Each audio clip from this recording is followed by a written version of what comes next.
Put that away. I was mimicking Gene's little thing he likes to use on our Reaper errands. Oh, that's right. Okay. Tune into Reaper Errant this Friday and you'll see that. Hey, it's Tuesday. Welcome to the Crow's Nest. Tuesday, April 13th. Not Friday the 13th, but Tuesday the 13th. And today, a little different direction for the Crow's Nest with Jason and I. We have Mike and Dan, podcasters, famous podcasters on the podcast Listening to Paint Dry. So welcome to Mike and Dan. You are our very first podcasting guests. So welcome to the world of video. This is what technology can provide for you, not just that audio thing. It's really crazy. It's crazy. Yeah, I know. I'm looking at this picture here, and I really need to get rid of it or something. I'm ready. Yeah, I'm ready to go back to. I'm ready to go back to radio. So, Jason, we can make you bigger, Mike, if you want. We can put you on center screen. We can make Mike the background or something. Yeah, and then we can paint on him. Well, awesome. Good way to mess up your monitor. Trying to get Twitch out right now. So, you guys, podcasting. Now, let's go and talk a little bit about, you guys are also way deep into the hobby. Like, you guys are miniature painters, gamers and miniature painters and army painters and wargaming players and all that stuff as well. Maybe we'll start with Mike since he's top right on the Hollywood Squares. All right. A little bit about your history and you know, why are you painting little toys? And then what led you What's into your maybe podcast podcasting called first? What's your podcast Listening called? to Paint Dry. I was asking Mike. Exactly not like Michael. Sorry. It's Listening to Paint Dry with Mike and Dan, but at some point it'll be Mike, Michael, and Dan, and then we'll just phase Dan out completely. I'm expecting that pretty soon. Dan and I'll have our own show. It'll be the Jason and Dan show. Yeah. Throwing a Jason's better show. Throwing paint at Mike and Mike with Jason and Dan. Yeah. There's copyright there. There was a Mike and Mike show that was on ESPN for a number of years, so we've got to be careful with that. Oh, that's true. Yeah, you don't want to get confused with that. Two mics, one brush. There we go. Yeah. All right. Exactly. Two mics. Hey, that's actually a good name. No, you can't take it. So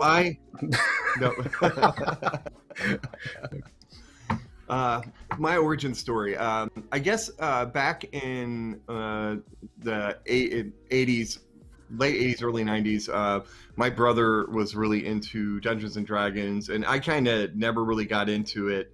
So we went into a hobby store, and a guy handed me this box of Rogue Trader Space Marines that I kind of just fell in love with, and I got into the hobby for a couple of years, and then life kind of ran me over, and so I probably took about a 25 plus year break, and then my son found my box of Space Marines, and I was like, oh god, I miss these, you know, I haven't done this in a while, and I kind of started painting with the intent of gaming, and then so I'm gonna bring the show way down right now, or automatically out of the gate. So I was kind of getting into painting, and then my dad passed away, and then I had a time period where I was kind of stuck in his house by myself, and painting kind of became a very cathartic for me. It actually became an escape, and so it was kind of a nice thing to have the hobby. And then I wound up going to a Nova Open and sitting in a class with a bald guy who's on this chat. And that's when I kind of after that, I was kind of like, okay, I'm sold on painting.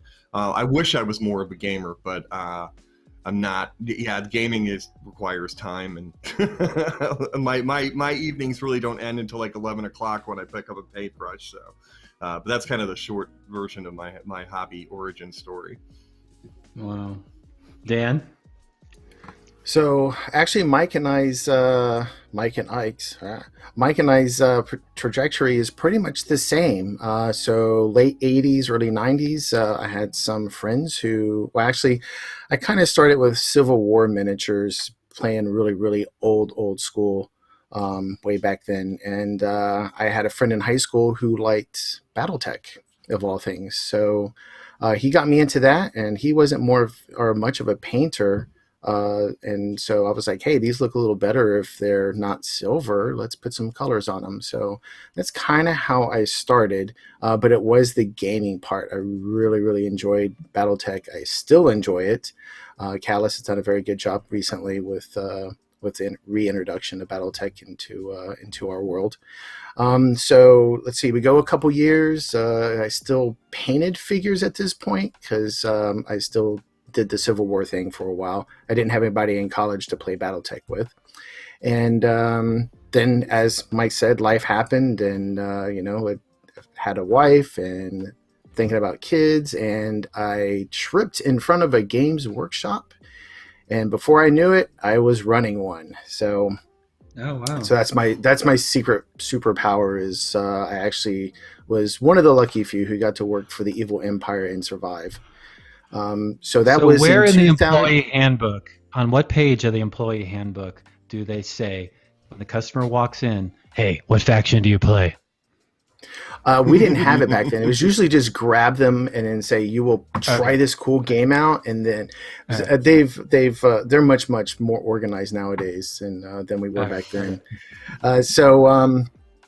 Let's see, some bad things happened in 2001, and I decided I had to leave, and I did military for the next bunch of years. And let's see, what happened from there? More life, and then slowly, I would see some miniatures somewhere, and I would paint a little bit here and there, and I've always had it there. And then one day, I heard about this convention, and I was like, hey, let me give this a try. I don't have anything else going on this weekend, and I thought it was pretty cool. So the next year, I ended up sitting next to some old dude with some beard that was dressed up, and I think you came from work that day, so you had your tie on. Yep. And I wanted to make fun of him, but I figured he was a federal employee higher ranked than I was, so I couldn't. So we ended up taking a class together and talking and realizing that we're pretty much do the same thing. So Mike was more the painter. I was more of a gamer because I did play lots of BattleTech. I did play a lot of the GW games because they inject it into your veins when you work there. So that's kind of like how it went. In order for me to play my games, I had to have painted armies. So I have an awful lot of painted armies, not very good painted, but I enjoy it. So that's kind of how we came together. We just started talking and hanging out, and we realized that we worked right around the corner from each other. Actually, it wasn't until just before the COVID thing we realized we worked in the same building, and then I left. So of all things, yeah. So it's so now I still enjoy the gaming aspect of things, but I enjoy the painting part much more nowadays, mostly because we can't go out and play games with people. Mm-hmm. So that's kind of my story. What why podcasting? And I asked this question because I had I'd listened to a few podcasts over the years, and then all of a sudden in Facebook Messenger, I think it was, Mike sent me a message saying, hey, this is Mike, and we were doing this podcast, and I think you maybe done a couple, and this was a year ago, last February-ish timeframe, maybe January when we did our first thing. And so what point in your guys' evolution did you two start talking about doing a podcast? And what got you, what took you down that road? Well, I'm a podcast junkie.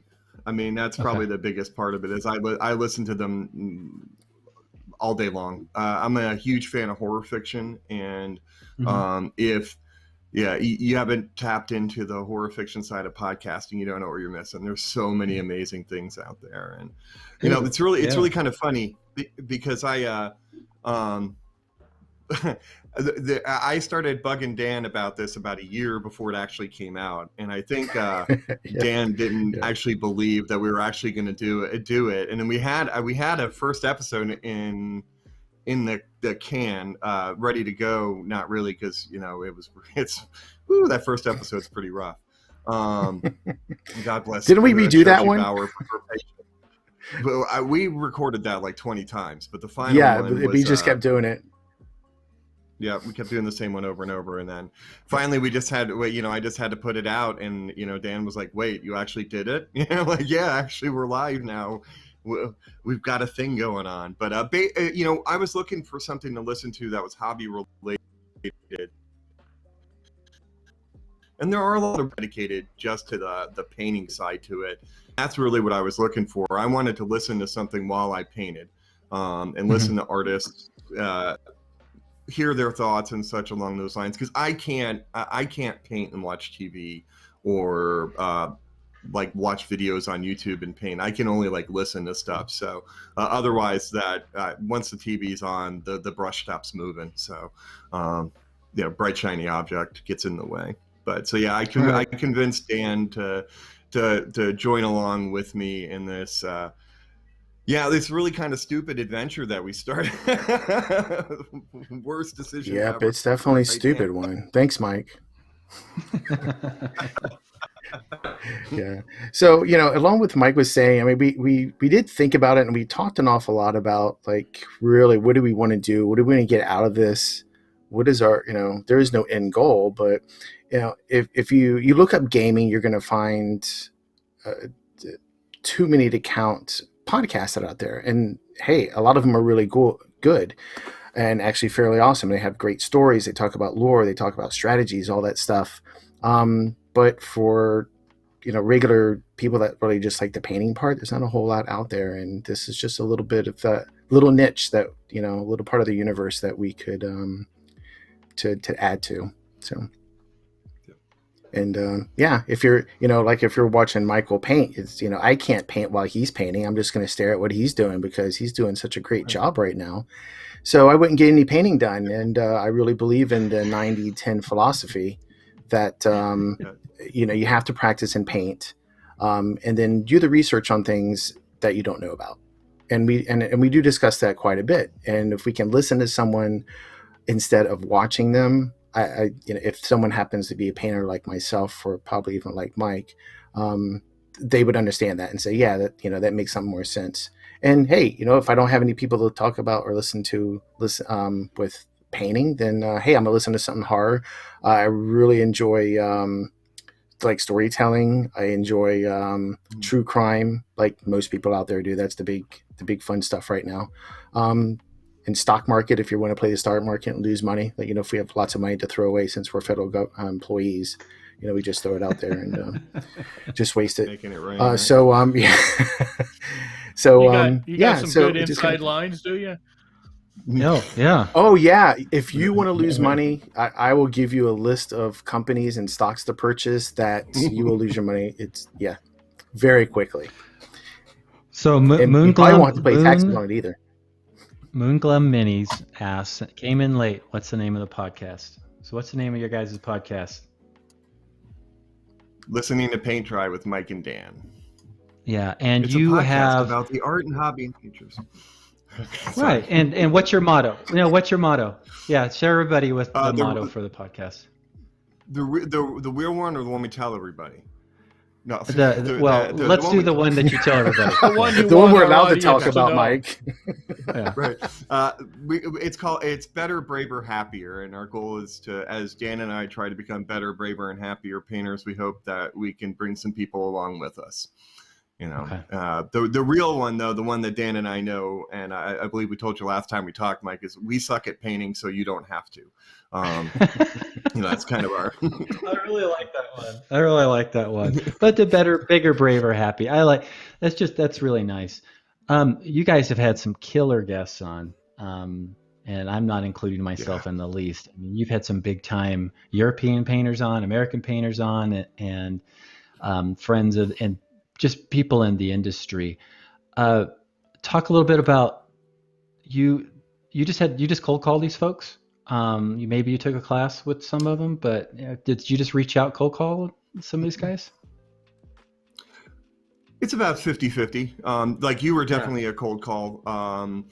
Somebody had, I was in a display painting class at the Nova Open with Roman LaPlante was teaching it, and sitting next to Vince Venturella and Dan. So it was kind of a weird combination. But well, that's like your name was mentioned. Oh, it's more, it's like that, yeah. Right, I was gonna say. I make pretty paintings. And then you got Vince. Yeah. Sorry, Mike. Go ahead. That's okay. No, I don't care, man. It's all good. So that's how I heard your name for the first time, and I'd seen your work. I'd bought Reaper stuff before, and I'd seen your name. So I was like, okay, I got to reach out to this guy. I really like his work, and I have to tell you right now, I'm kind of fighting the urge to narrate your painting like somebody at a golf tournament, like, oh, he's reaching for the Winsor Newton number 2. Dan, do you think that's a good brush to get the blend with? I'm not really sure, Mike. That brush is really big right now, and I don't know if he can control it, but we'll see what he goes. Let's go to the video. I love that. That's Jason, I'm glad you're not yielding to that show impulse. Idea. I'm glad they're not yielding to that impulse. Sorry, Jason. It's all right. That show idea. You need to do the golf whisper. Yeah. But the guests are. I've been lucky. Having the Nova Open really close to us has been amazing. That we've had access to people like Banshee and Shoshi Bauer and Sam Lenz, and so getting to hanging out with them in a personal environment, and then reaching out. But I would say actually at this point it's probably more that it's been cold calling, and I get a lot of crickets, or I get a lot of promises, and people don't show. I wish people would just call us and say, hey, we really want you to be on, we want to be on your show, but I don't think we've gotten any of those yet. So hey, if you're out there and you want to be on the show, wonderful. And yes, we could have one of them. Yeah, we could definitely use more than the 4 listeners we have right now. Well, we've banned a few guests informally, and maybe we could just send them your way. We'll take them. I'm fine with that. It depends. That's true. We have no shame ever. I was going to ask you guys that because, we've had some recent things. Are there people that are banned from your channel? Are there people you prefer not to talk to? Bobby Jackson's a great friend of ours, but because he's been such an advocate for Minwax, he's pretty much banned, I guess, from talking to Michael. Well, so it was wondered if there was any topics, he's kind of an extremist as far as Minwax goes. I haven't gotten into that if there's any topics you guys wouldn't cover. What's that? I don't know, Mike. If it's painting related, I don't think it matters because what one person likes his painting, another person wouldn't. Mike and I think we had a show and we talked extensively about contrast paints when they came out originally. A lot of people don't like them. A lot of people do like them. They have their place in my toolkit. I don't use them as much, but sometimes they just fit perfectly for something that I need that I either don't have time for or I don't have the patience to do. Michael over there seems to have all kinds of patience. I just would have dumped it in Minwax and been done with it. Hear that, Bobby? There's another Minwax thing. Sorry, Michael. I got 20 different flavors of Minwax, but you tell me light, dark. I heard a commercial from the hardware store where Minwax they'll mix a Minwax color to match whatever color you want. So, it's probably cheaper than contrast too. Yeah. Yeah, I would say just bring your contrast paints into your local hardware store and say, okay, that's right. I want a half gallon of each of these. Hey, Michael, what kind of brush are you using? I use pretty much anymore exclusively Winsor Newton Series 7, the regular, not the miniature. They have just wondering. The best they all look the same. Tips. Yeah, and it's generally it's a 0 or a 1. I'll use, and they have different life cycles. I have some other zeros that have been around a lot longer that are a lot smaller. This one has Well, I has believe had a they little feed more their wear. sables. They feed their sables higher quality sable chow than most companies do. Yeah, And so they do. out the other end, they get a much nicer hair that holds a tip better. Yeah. Oh, no, so I wanted to, because I'm actually a Raphael guy. I wanted to talk a little bit, pub your guys a little bit more, because you've got how many episodes in the can already of your podcast? Like episode, what are you up to yet? Do you know? Off the top of your head? It was 25 or 26. Okay. No, and you've had. It depends on what you decide is an episode. So, Okay. because I had full bonus episodes, so there's probably between 40, 45. I have to think because I have at least three that are already done. We just did episode 25. Okay. And yeah, we're losing Mike a little bit. Yeah, and that was Mike. Yeah, Mike is like that. And then apparently there's his internet. Man, I think it's just Mike. Okay. Hold on. And apparently we have a bonus episode that came out on the 9th. Are we better at all? Because I just. Yes, you're fine, Mike. Thank you.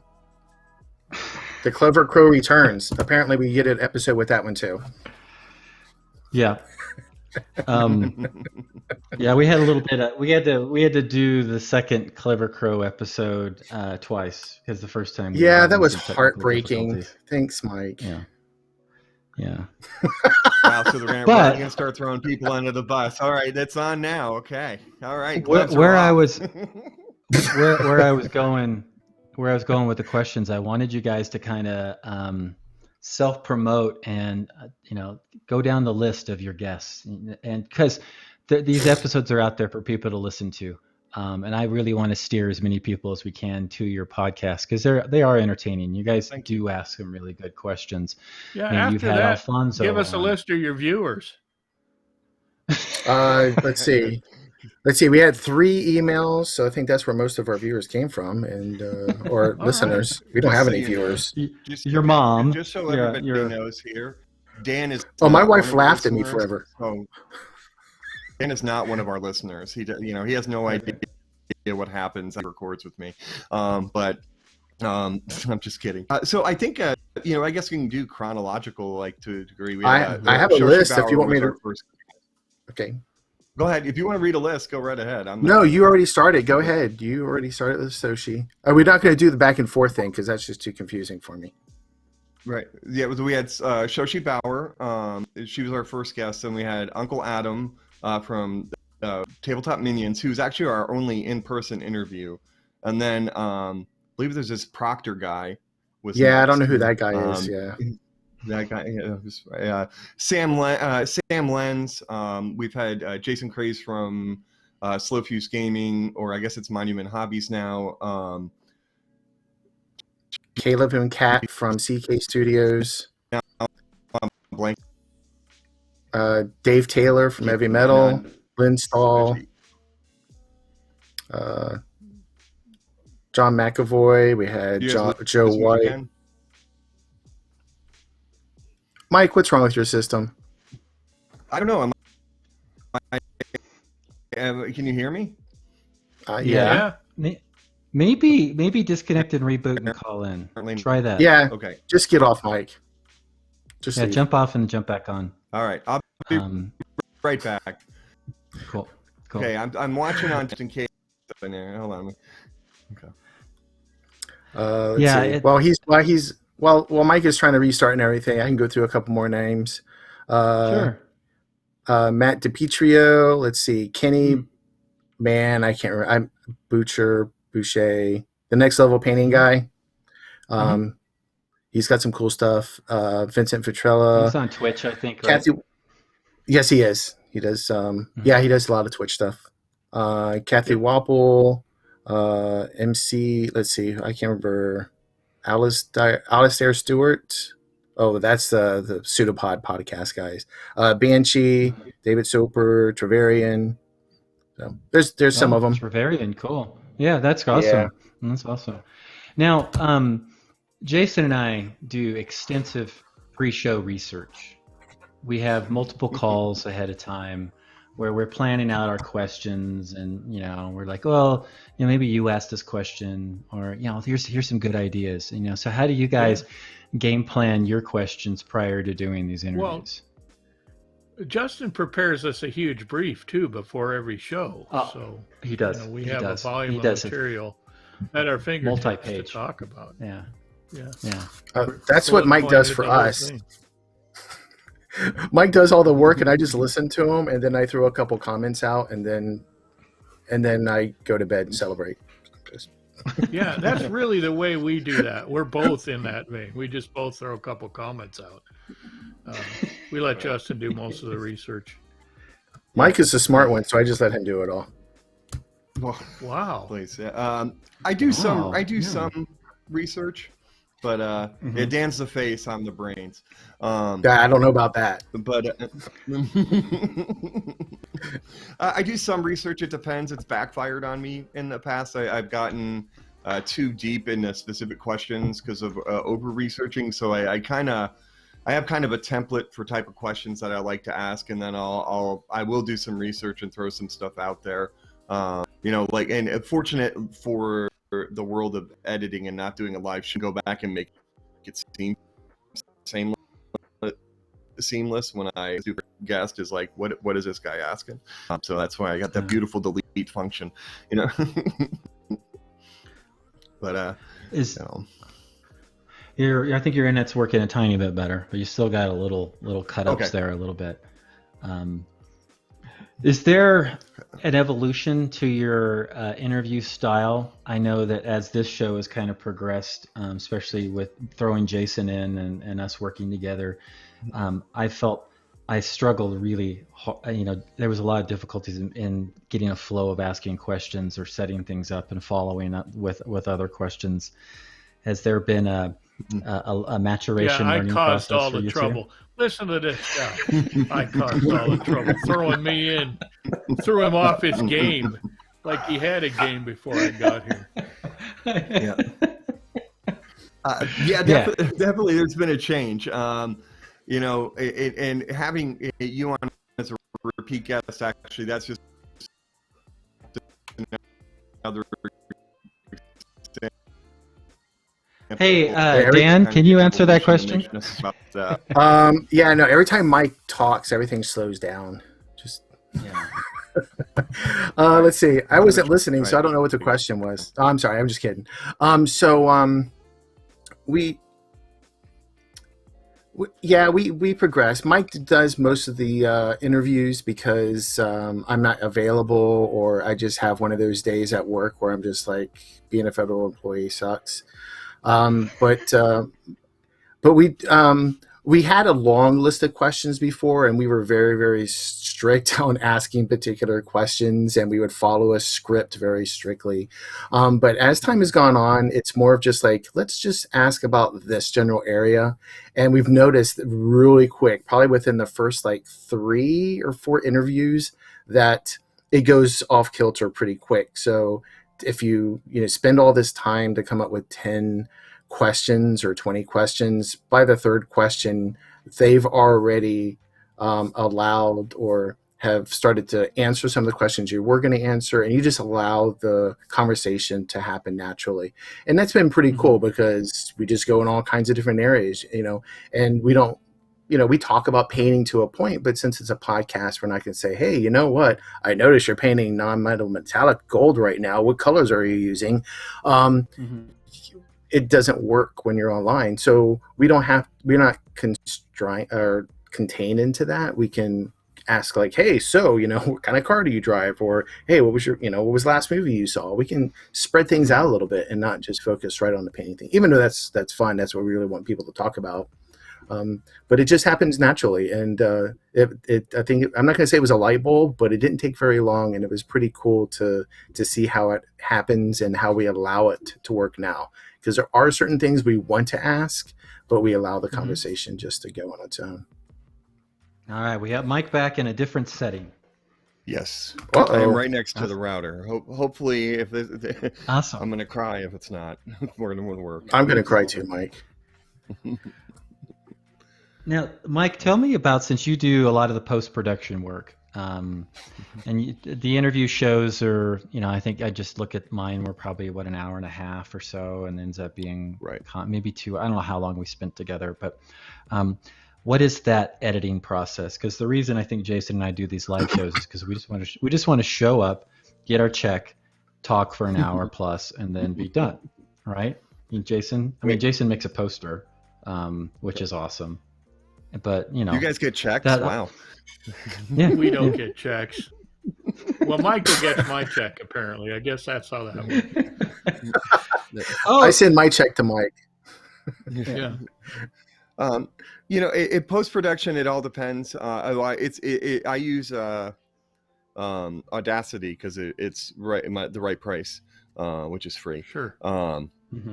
But other post-production is usually pretty simple. I listen to the interview all the way through once, make some time notes, and then I go back and kind of take things out and edit, move around a little bit. And it's kind of the way we kind of operate is Dan and I will do an intro to an interview, and then I'll do an outro of it. All those will be done separately, and then I kind of meld that together with the interview to hopefully make it sound seamless. But it's not, sometimes, when sometimes you're your own harshest critic, so it doesn't always come across as seamless to me.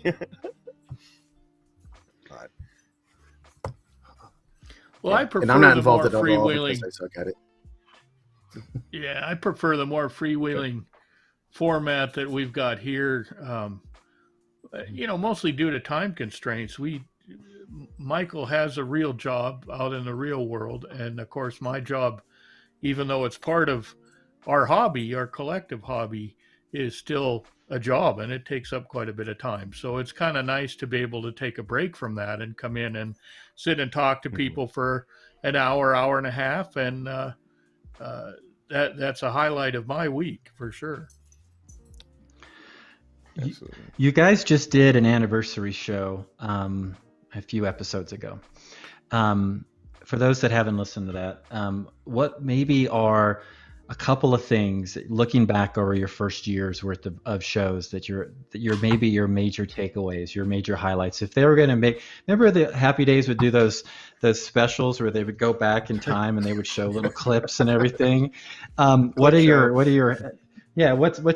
favorite clips, your favorite memories from some of the shows, the things maybe that were aha moments for you, or like, this is why I wanted to do this kind of stuff? Yeah, Dan, you want to start out with that? Yeah, I'll let you start that one. Well, thanks. Honestly, I'm not trying to blow smoke up your butt, Michael, but when we had our first non-recorded interview with you, that was that was a lot of fun because we went off script quite a bit, and you were talking about the art director, and that really sticks into my mind even now. That was that was eye-opening to me. I just didn't think about it, and we just went off script and we just started talking about it, and I learned a lot, and it was pretty cool to say, wow, that was that was a great education, and I hope all of our listeners get something out of that. But obviously, no one heard it besides us three. Thanks. Right. Exactly. Exactly. I'm trying to think. Go ahead, Mike. Oh no, I was going to say, I think that with there's kind of some moments for me in it. Probably was one of which was the patience of Uncle Adam from Tabletop Minions. The dude is such a professional, and I knocked the microphone over 3 or 4 times during the interview. Name the gaff, I did it. And he was super patient and just keep going, man. You can do this. Don't, he was very encouraging.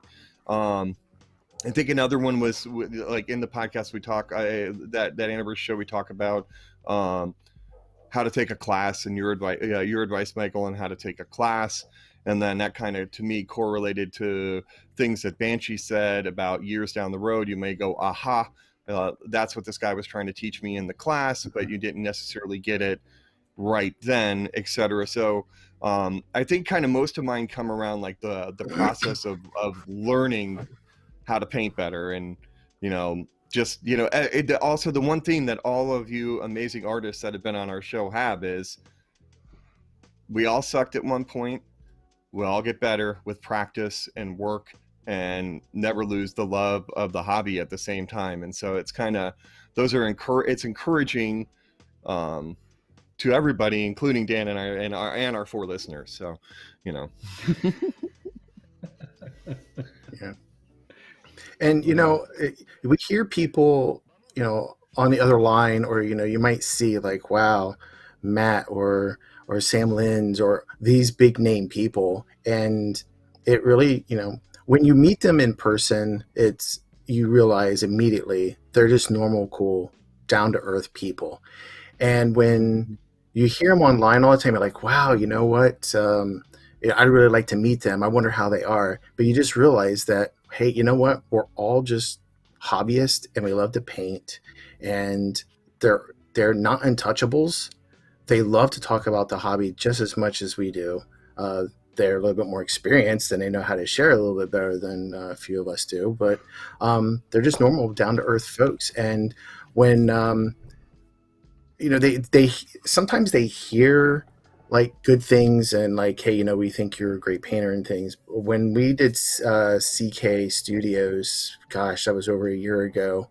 When we told them like how important their class was, because I think that was the class that we met in, that first class that we met in. And, we just did a quick intro, like, hey, it was in your class that we met. And then over the years, we formed a friendship, and now we have a podcast. And it's really because of what you guys have done.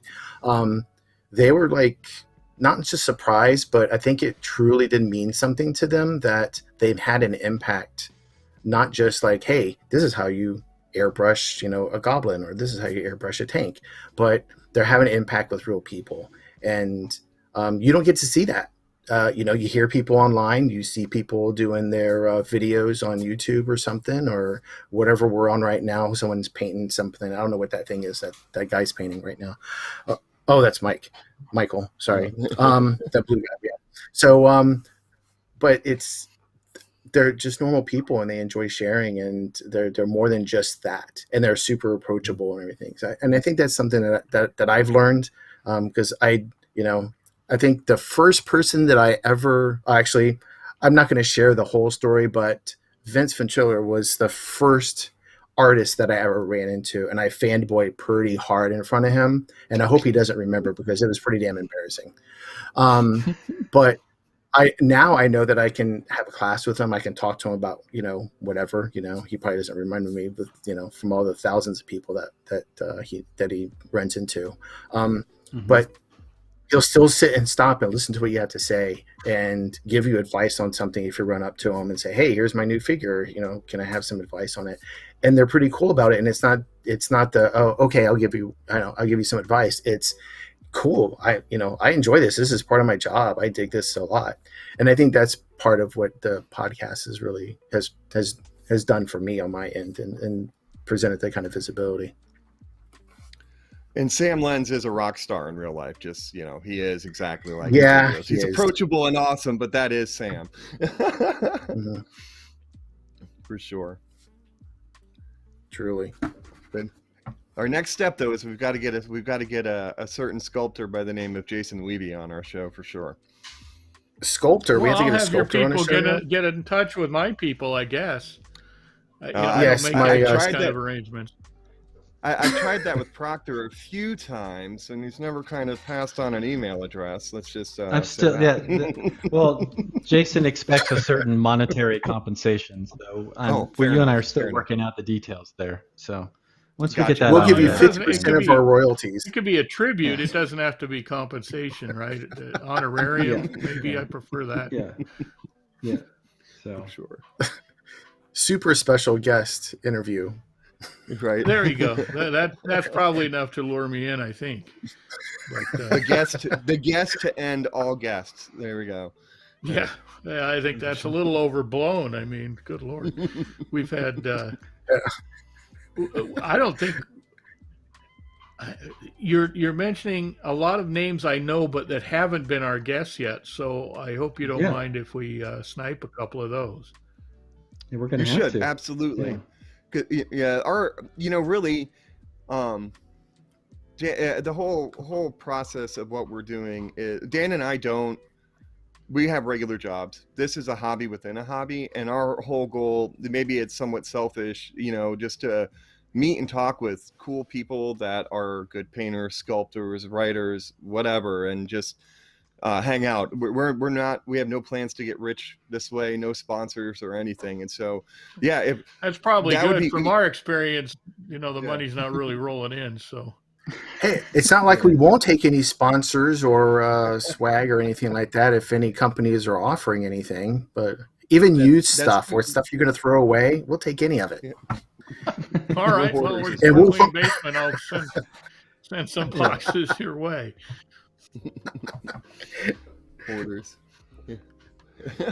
I think that if we bring some new people into the hobby or make some connections between people that weren't there before, then it's a huge win for us, and we've succeeded at what we've tried to do. So yeah, if you guys get guests on and we're able to make that connection, that would be awesome. So yeah, I will definitely let me know who you want on. I'll reach out to them for you for sure. Oh, I think that would be great. Yeah, totally. What do you guys have? What's next? I mean, is there a different avenue you want to go? You just continue where you're going. Maybe you want to tease some new guests you have coming. Mike and I just started to talk about a couple of those things. Right now we're doing the themes. So we're going through different types of games and the themes within those games. And we're almost to the end of that. I think we have a couple more. God. I know. I shouldn't even talk because you got a dog on camera and I can't compete with the dog. She is getting so big. Oh my goodness. She's huge. She wants to. She's like, get me out of here. I'm tired of painting. So after that, Mike and I have had some conversations about what we want to do, but I realized I don't watch a whole lot of videos because I work. But when I do watch videos, it's not always painting videos because I'm not going to learn anything because I just suck at painting. But the ideas I brought up, Mike has said that there are people already doing these kind of things. So I think we need to reevaluate a couple things that we want to do. But we did have some neat ideas that we want to try. Not necessarily like critiquing art and everything, but something along those lines. So we know that's kind of big right now, especially with very specific or concentrated comments and reviews of people's artwork. So something along those lines. And I'm sure Mike and we talked about things, in the middle of the night, we'll be texting each other and like, oh my gosh, I just thought of this. What do you think? Like, okay, I'll go run over and type it into my system so we can keep track of it. Because when we wake up, we totally forget about what we were talking about the night before. So yeah, I have to look back at that list and see what it was. There was a couple of cool things out there, but we just generate some things. So we do want to move forward on a couple of things, but Mike, Jason and I are always looking out. Yeah, Jason and I are always looking to steal more ideas. So that's whatever excellent. you think that you may want to go. We don't mind someone else being the lead dog there. No, no. Yeah, it's all derivative, right? Everything's from each other, right? That's how it is. Right. Exactly. Like we said, there's no new ideas. No new ideas. That's right. What did you say that it had to do with weasels, Jason? What was it? Oh, I said that's the last refuge of weasels, that quote. Nice. Is that there's no new ideas.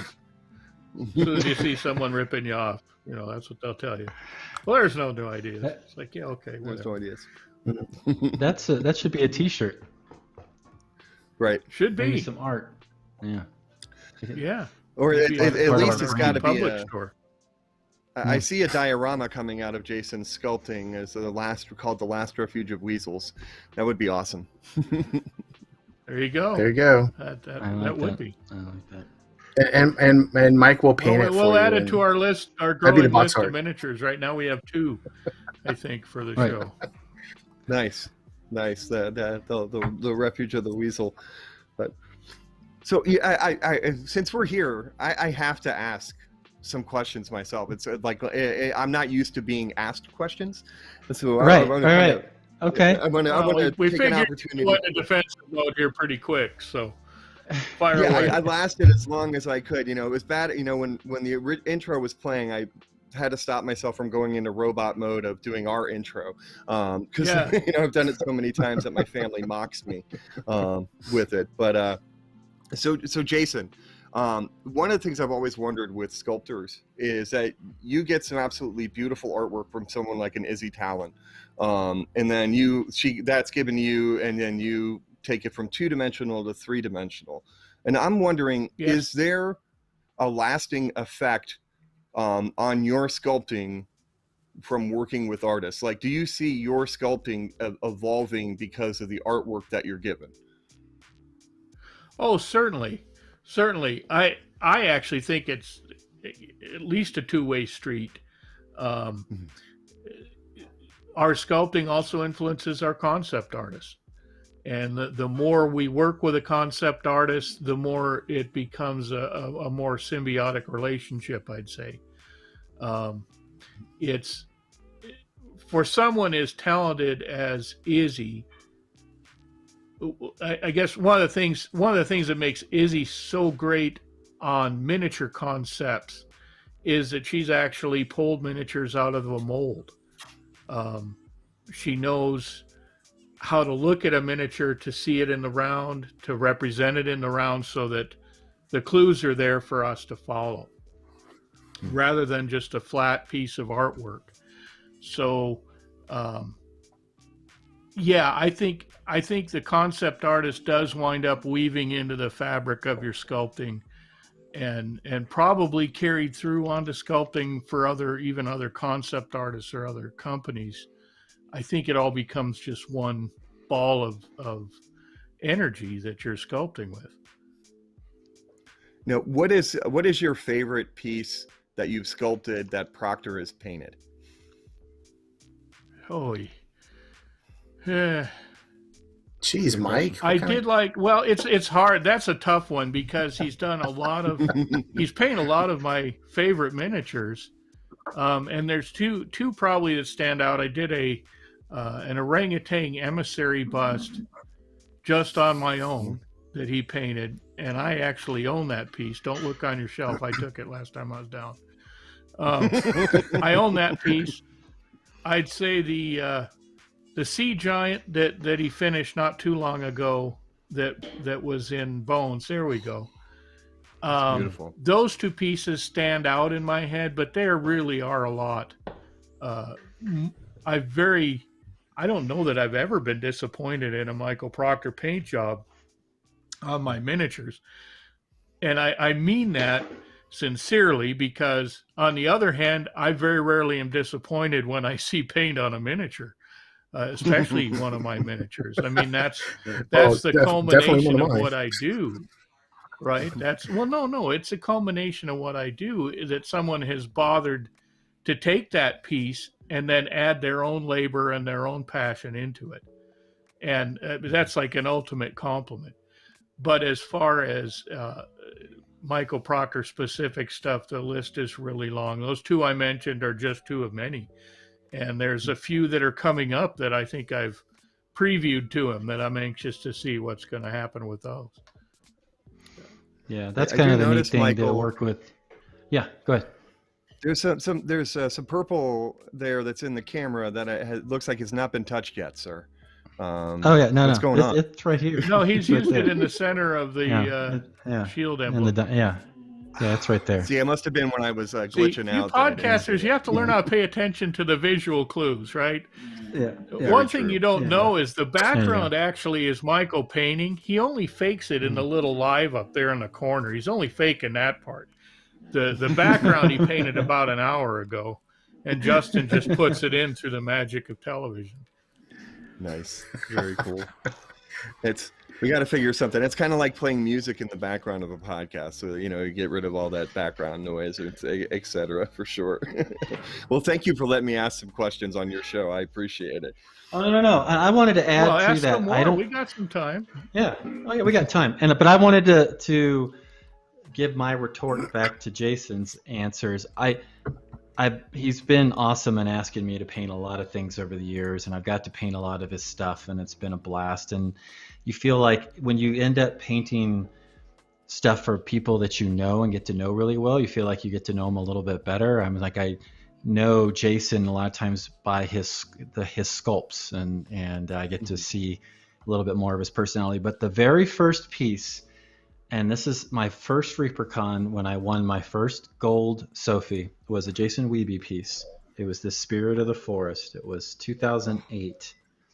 And nice. I actually did some my first time doing little conversions with green stuff and adding extra foliage and everything. And I did the base. And the special thing was not only being lucky enough to win a gold Sophie, but afterwards, I hadn't met Jason yet.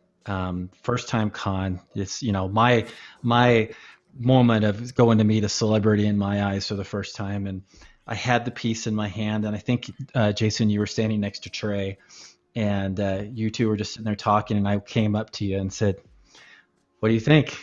And you just were so gracious and open and appreciative and congratulatory and all that stuff as well. And it meant a lot. And I've got to paint so many other pieces since, and I painted other Wiebe pieces prior too, but if I had to pick one, one of my very favorites. Yeah, it worked. Yeah, it worked. The line of BS worked. I bought it hook, line, and sinker. Yeah. So you just got to feed BS. Me every now and then. I do drink a little at conventions though.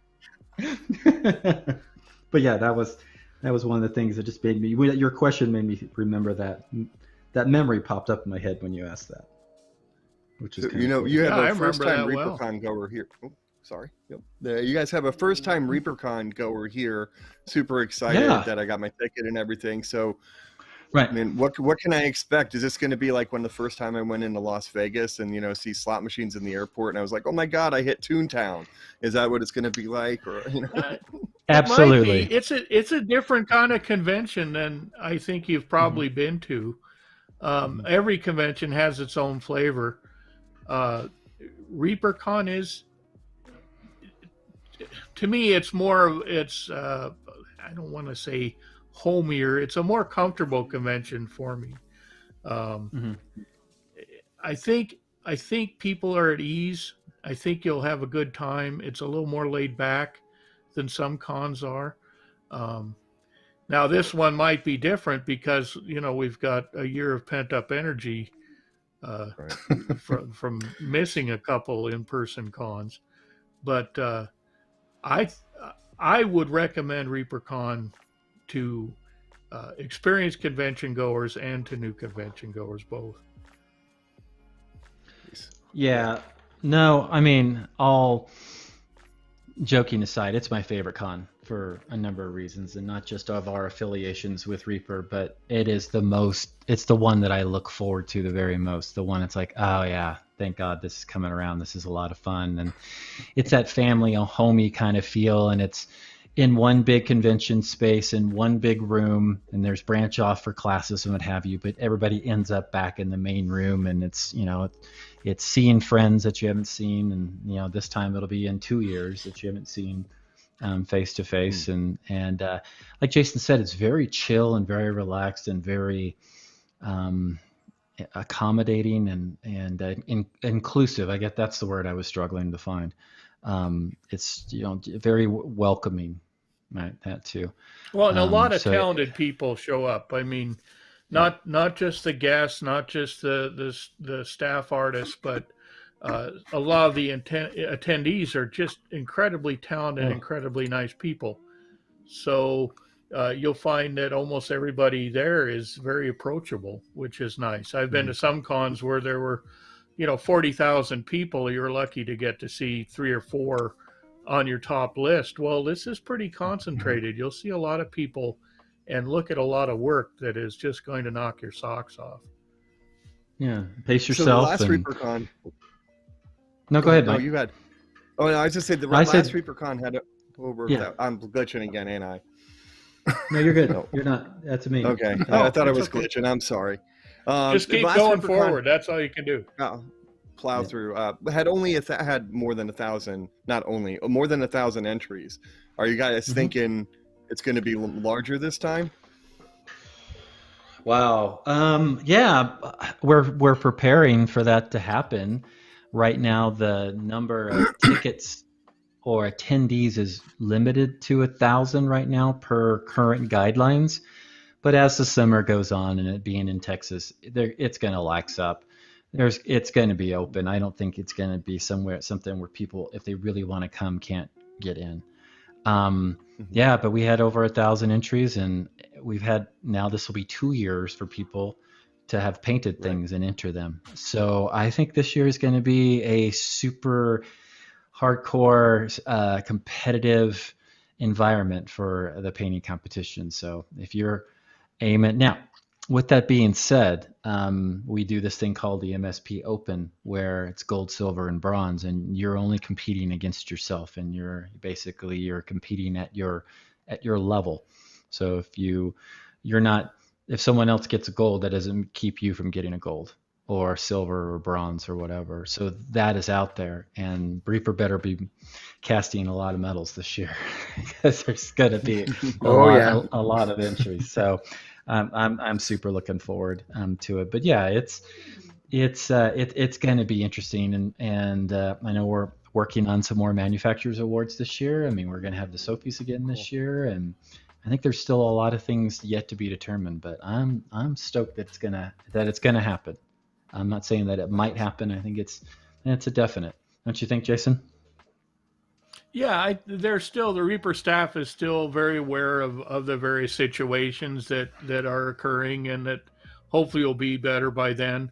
But it's very much at the top of their minds, so they're making a lot of logistical decisions over the next couple of months as far as crowd size, table size, chairs, how many people are going to be gathered in one area. So there's a lot of that to sort through. Luckily, Michael and I, on our stuff, we don't have to worry about that so much. But I've got no doubts that it's going to be a great convention. So I'm very much looking forward to it. And shameless plug, I mean, Crow's Nest is going to be involved at ReaperCon. We'll be doing some interview panels. And I was talking to Ron last Friday about that, and Ron's going to be engaged with us as well when he can in some of those sit-down interview panels too. So that's going to be fun. So we'll continue on the show that week as well, throwing in some extra content there. And classes went out to the instructors to start.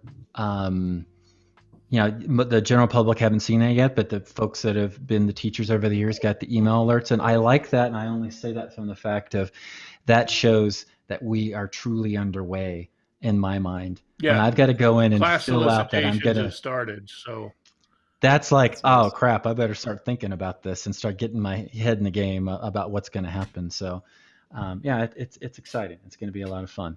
And I will, if Max is talking to me about buying me a beer, I'm up for that too. Come ReaperCon. So. Wait, Max is buying you a beer? I'm looking forward to seeing all these people in person for sure. Yeah. Yeah. And it'll be a lot of fun. We're a little bit over the hour. I wanted to, again, you guys have been our kind of first foray outside of painters and sculptors and into the podcasting world. Know you are painters.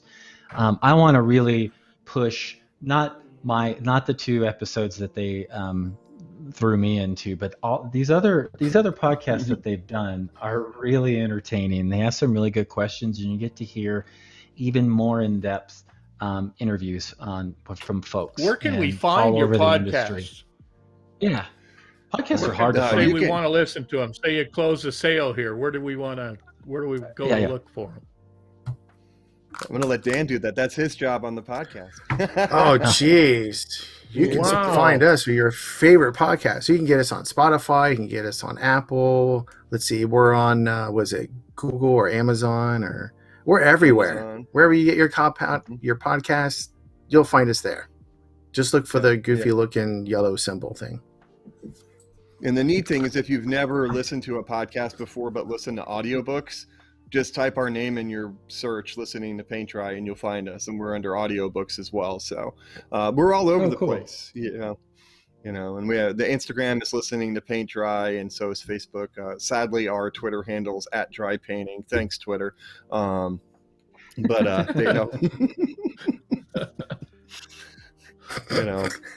always forget we have Twitter. Twitter is like our redheaded stepchild. We just don't pay attention to it as often as we should. Yeah, we need to work on those I don't social think media you're missing a whole lot, to be honest with you. Yeah, I'm not a big Twitter thing. Hey, Justin, are you around? Yes, I am. Cool. How did everything go? Thumbs up? It went, thumbs up. Yeah. Good. Hey, let's talk shows. Make sure I get the times right. Let's talk shows. So this is almost a segment itself every week. Let's go. I know. Monday through Friday.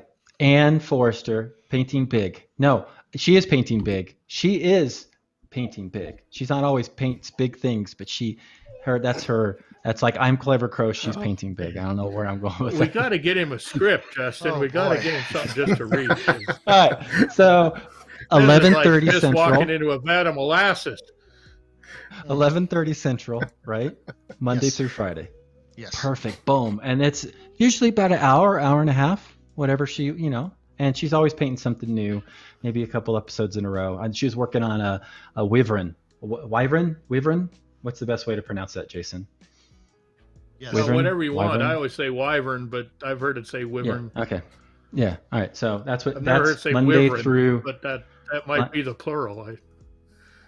And I'm not going to. And Justin, don't worry. I'm not going to throw any spoilers out there.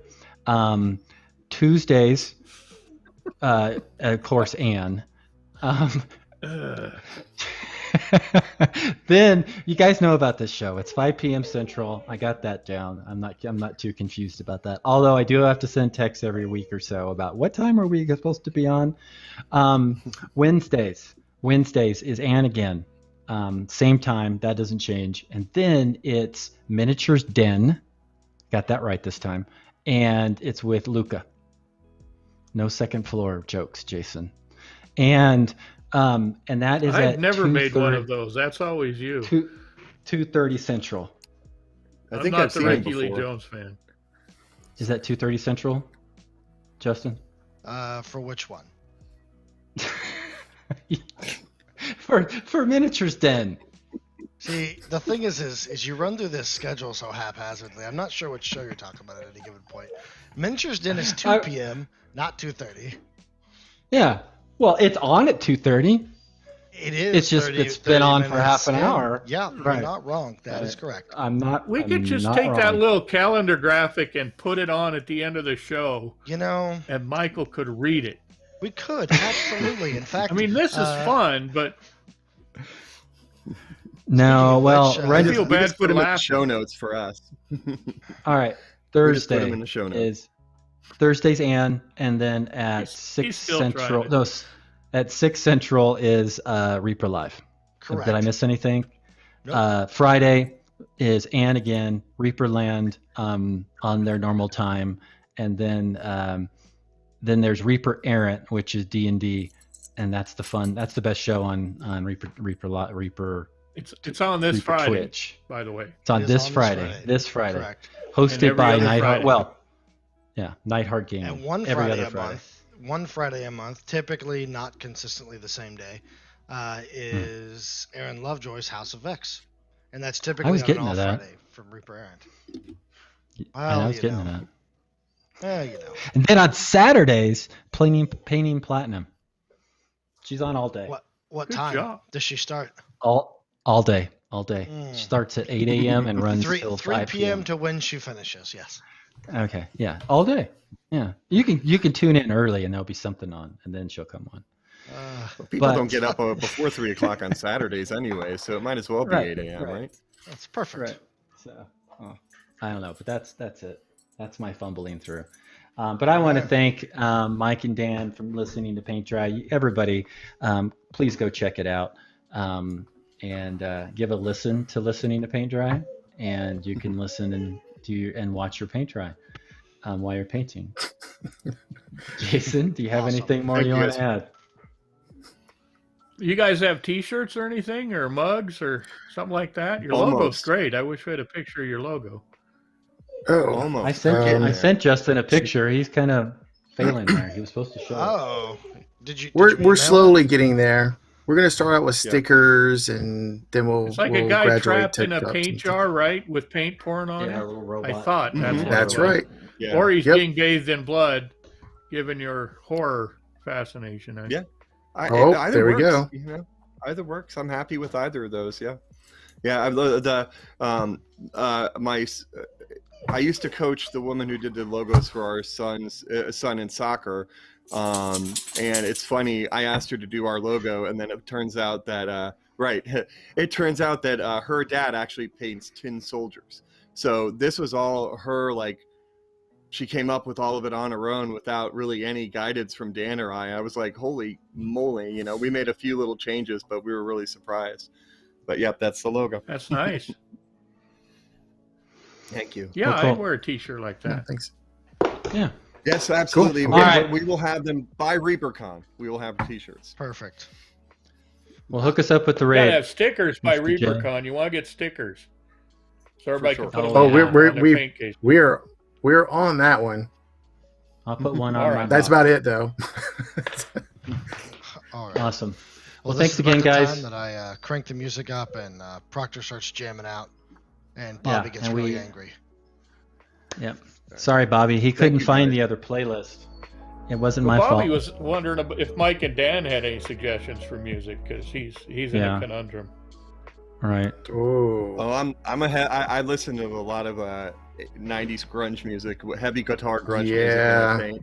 Yeah, and that'd be great. We can have a whole nother show just about music. We can talk about that for a long time. I could think of a whole bunch of different songs, but I'm sure we don't have enough money for the royalties. Well, Mike and I will have to see how that works. Right. Thank you guys. Sorry you're down to four watchers now because SAR bad. You know. Yeah, I know. Hey. All right. Well, yeah, they're down to 4. Bye-bye. Excellent. Bye, guys. See you. Have a great week. Thank you very much. Thanks for watching. Yeah. Definitely. Thanks for having us. And we will see y'all later on. Bye-bye. Bye-bye.